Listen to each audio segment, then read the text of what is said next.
अच्छा डॉक्टर आमना, सबसे पहले बताएं कि अक्सर हम देखते हैं कि ना डाइट का भी, हर चीज़ का भी ना ड्यूरिंग प्रेगनेंसी तो बड़ा ख्याल रख लेते हैं लोग, लेकिन प्रेगनेंसी के बाद भी ना आपको उतनी ही केयर चाहिए होती है, बल्कि उससे ज़्यादा, लेकिन अक्सर ना इग्नोर किया जाता है। या तो औरतें खुद अपने आप को इग्नोर करती हैं, या वो लोग जो पहले एग्जैक्टली या वो लोग जो पहले इतनी ज़्यादा केयर कर रहे होते थे अब वो रेस्ट ही नहीं देते और समझते हैं कि बस अब तो नहीं। तो ये बताइए कैसे अपना ख्याल रखना चाहिए, और सबसे पहले तो बताएं कि ये जो स्किन हमारी ख़राब हो जाती है ये क्यों होती है? सो प्रेगनेंसी के बाद आपकी बॉडी के अंदर MSH हार्मोन रिलीज होता है जिससे ब्राउन स्पॉट्स बन जाते हैं। ऊपर से आपके ग्लैंड्स भी हाइपर एक्टिव होते हैं तो एक्ने भी स्टार्ट हो जाता है। तो आप समझें कि आपकी स्किन का सॉफ्टवेयर अपडेट होने लग जाता है एक तरह से। ठीक है, लेकिन प्रेगनेंसी के बाद अपनी डाइट का बहुत ख्याल रखने की ज़रूरत है। तो 90% new moms ferritin, iron, vitamin D भी उनके अंदर कम होता है, तो एक तो ये चेक करवाएं सबसे पहले। उसके बाद ओमेगा रिच और आयरन रिच फूड्स खाना बहुत ज़रूरी है।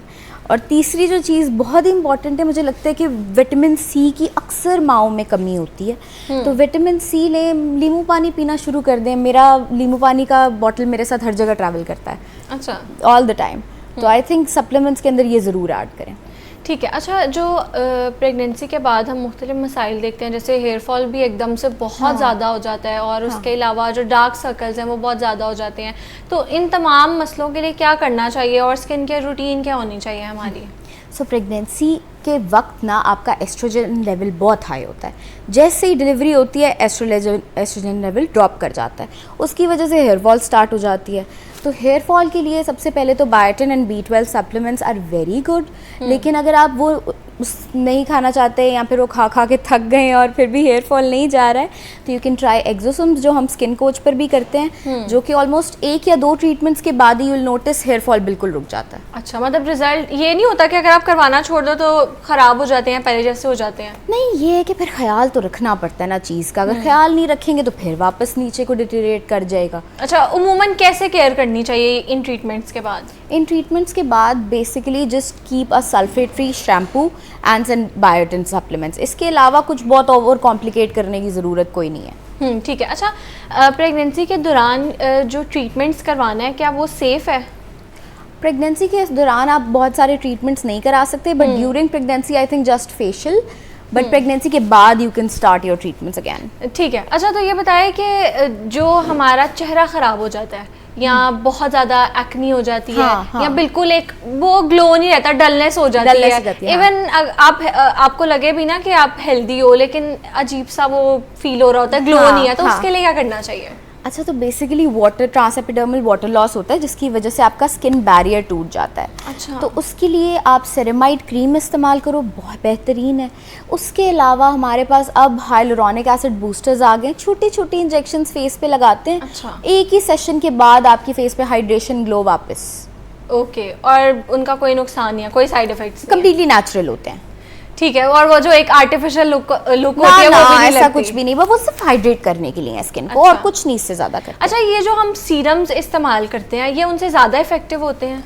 नहीं, सीरम्स कम इफेक्टिव होते हैं, मगर ये जो ट्रीटमेंट्स हैं ये ऑब्वियसली वन गो में भी आपको बहुत ज़्यादा इंप्रूवमेंट दे सकते हैं। सीरम्स के लिए थोड़ा सा तहम्मुल, थोड़ा पेशेंस रखना पड़ता है कि आएगा रिजल्ट, लेकिन आता ज़रूर है। ठीक है। अच्छा, उमूमन हम देखते हैं डिलीवरी के बाद ना अक्सर ख़वातीन को ना डार्क सर्कल्स बहुत ज़्यादा डार्क हो जाते हैं, आंखें उनकी बिल्कुल डल हो जाती हैं और बहुत ज़्यादा ब्लैक हो जाती हैं नीचे से, तो उसके लिए क्या करना चाहिए? सो डार्क सर्कल्स होते हैं आपके ब्लड वेसल्स के डायलेट होने की वजह से। एक टोटका घर के लिए बता देती हूँ, caffeine solution under eye area में लगाएं, उसके बाद आइस को इस डायरेक्शन में कानों की तरफ मसाज करके अपना लिम्फेटिक फ्लूइड कानों के अंदर ड्रेन करें, और उसके बाद 2 मिनट के लिए आइस कर लें। 10 दिन में यू नोटिस के डार्क सर्कल्स रिड्यूस हो गए। ठीक है। अच्छा, डॉक्टर्स अक्सर कहते हैं कि क्योंकि आपने बाद में फीड करवाना होता है, बच्चा मदर फीड पे होता है, तो कुछ ऐसी चीज़ें हैं जो आप अवॉइड करें, या कुछ ऐसी क्रीम्स हैं जो आप नहीं लगाएं, तो कौन से ट्रीटमेंट्स हैं, कौन से उस टाइम सीरम्स या क्रीम्स हैं जो हमें अवॉइड करनी चाहिए? देखो, आपका ब्लड आफ्टर डिलीवरी आपके बेबी का फूड है, तो बहुत सारी चीज़ें जो आपको अवॉइड करनी चाहिए। फर्स्टली ट्रेटिनॉइन नहीं लगाना चाहिए, सैलिसिलिक एसिड नहीं लगाना चाहिए, रेटिनॉल नहीं लगाना चाहिए। सेफ एज़लिक एसिड सेफ है, वो लगाएं। ठीक है। और ट्रीटमेंट्स? ट्रीटमेंट्स के अंदर obviously right after pregnancy I would say कि you can go for micro needling, collagen induction, लेकिन बहुत ज़्यादा इंजेक्टेबल नहीं कराएं। Give it some months after breast feeding is done, फिर आप जो मर्जी कंटिन्यू करें। ठीक है। अच्छा, ये जो स्ट्रेच मार्क्स पड़ जाते हैं, हाँ। ये तो मुझे लगता है हर दूसरी तीसरी हाँ। औरत का मसला है, तो उसके लिए क्या करना चाहिए? क्योंकि वो जो क्रीम्स अक्सर खुद से लेके इस्तेमाल करते हैं, उसमें भी बहुत ज़्यादा स्टेरॉइड्स होते हैं। अच्छा, तो इनको बेसिकली टाइगर स्ट्राइप्स कहते हैं हम, और ये क्रीम से यूजुअली नहीं जाते, तो स्किन कोच पर हम इसको कोलेजन इंडक्शन और माइक्रो नीडलिंग से ट्रीट करते हैं। अच्छा। अगर तो स्ट्रेच मार्क्स अभी भी रेड है ना, तो उनको ट्रीट करना बड़ा आसान है, लेकिन अगर वो परमानेंट वाइट फॉर्म में चले गए हैं, फिर थोड़ा सा मुश्किल हो जाता है।